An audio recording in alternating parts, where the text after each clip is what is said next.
युवा क्लब में देखिए हम सब स्वास्थ्य के लिए तो रोजाना आते हैं। आज देश के स्वास्थ्य के लिए हम बैठे हैं।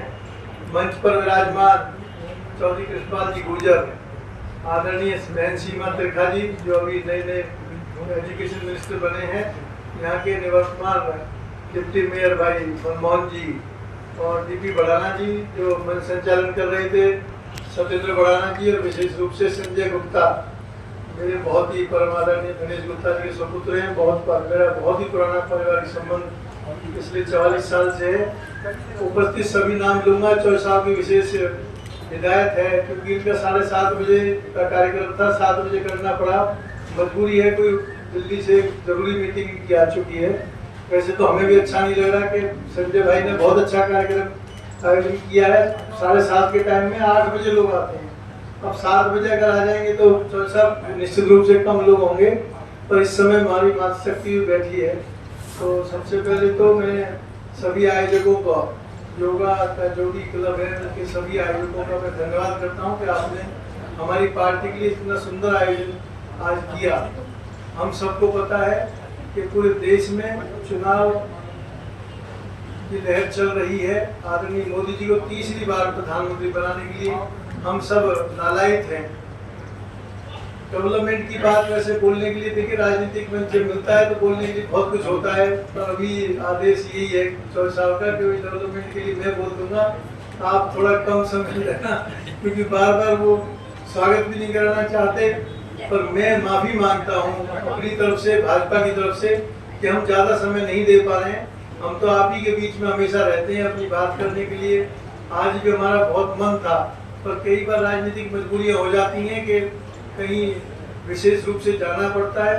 तो उस समय अब जब हमारे चौधरी साहब को जाना है तो उनकी, मैं तो समझ रहा हूँ कि जितनी परेशान हो बैठे हैं, किस समय इक्विपमेंट पड़ता है।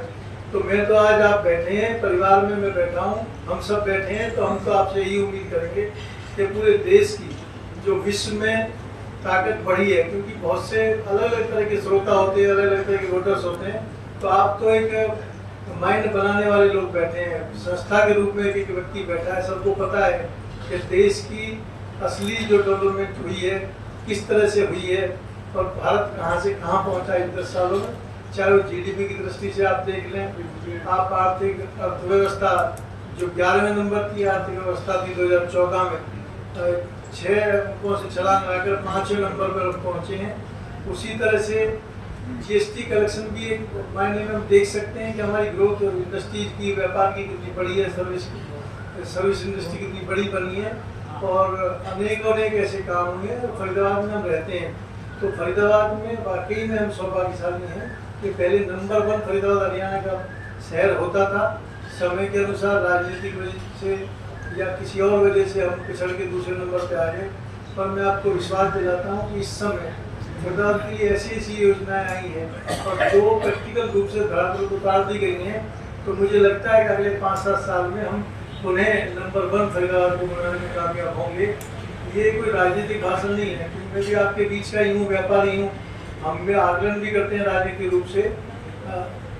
2-3 बातें हैं, वैसे तो विस्तार से चौधरी साहब बताएंगे, बहन सीमा बताएंगी, पर 3 बातें बताता हूँ। बड़ौदा हाईवे के बारे में अभी बहुत लोगों को पूरी तरह से पता नहीं।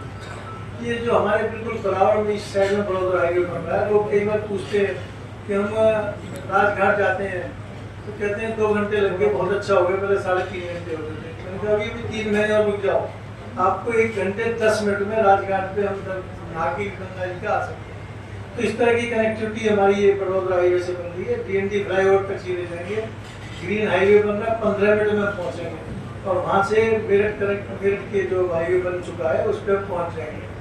ऑर्बिटर रेल भी वहाँ से जा रही है, आगे मेरठ जाना होगा किसी को, अपनी कार से नहीं जाएगा, तो वो भी 1 घंटे में, मेरठ 1.25 घंटे में पहुँचेंगे।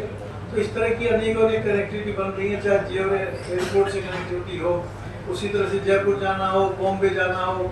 अब एक और तीसरा जो नोएडा और गाजियाबाद के लिए रास्ता FNG का पास करा दिया है चौधरी साहब ने, मुझे लगता है कि उस पर भी 2-3 साल में बनाने में कामयाब होंगे।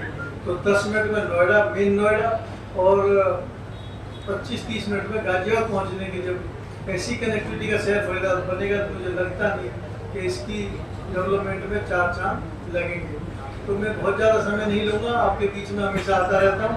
एक संजय भाई फलाना जी, आपको मैं खुशखबरी दे रहा हूँ, आपने मुझे इसी योगा क्लब में बुलाया था और एक मांग की थी इसकी बाउंड्री वाल की, तो वो अप्रूव हो चुकी है, टेंडर वेंडर करा दिया है, जल्दी उसमें काम हम शुरू करा देंगे। तो मैं ज़्यादा न बोलते हुए आपके बीच में दोबारा आके विस्तार से बात करेंगे कि 25 मई को जो चुनाव होना है, सिर्फ एक ही प्रण लेना है कि वाकई में आप समझ सकते हैं कि देश की बागडोर सही व्यक्ति के हाथ में है।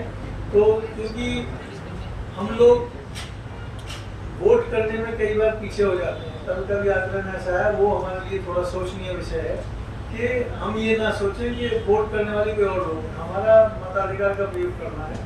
और 25 तारीख को जैसे आप सुबह 7 बजे इकट्ठे हुए, उसी तरह 7 बजे अपने आप को, अपने बच्चों को, अपने अड़ोसी पड़ोसी को बैल बजाकर तैयार करके, धूप ज़्यादा हो उससे पहले 10 बजे तक वोट करके ज़्यादा से ज़्यादा अगर मतदान कराएंगे तो मैं समझ सकता हूँ कि जो 400 पार पूरे देश में सीट देने का वायदा है, चाहे 10 लाख पार से हमारे 34 पार गुजर जी की जुटाने की बात है, उसमें हम कहीं पीछे नहीं रहेंगे।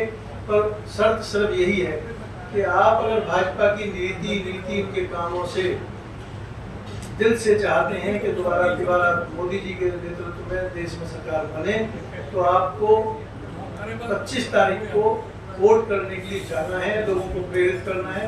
तो कोई ताकत नहीं कि जो हमारी इस जीत को बहुत बड़ी जीत होने से रोक सके। उन्हें आयोजकों का बहुत बहुत धन्यवाद। जय हिंद।